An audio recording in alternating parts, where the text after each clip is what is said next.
प्रणाम मिथिला, हम सब गोटे के गोर लागै छी।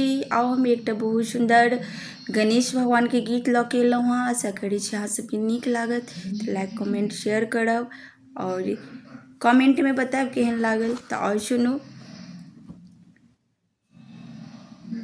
गणपति गणपति गणपति हमारे घर गणपति पधारे हैं।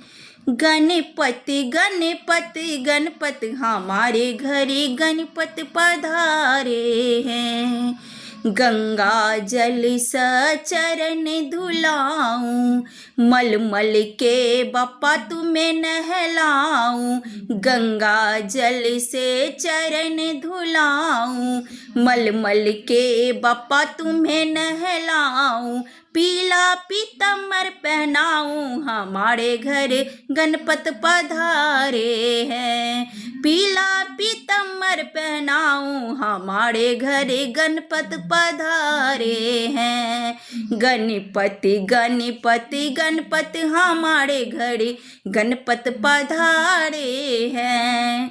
चंदन के चौकी का आसन लगाऊं, फूलों की माला बप्पा मैं पहनाऊं। चंदन चौकी का आसन लगाऊं, फूलों की बप्पा माला पहनाऊं।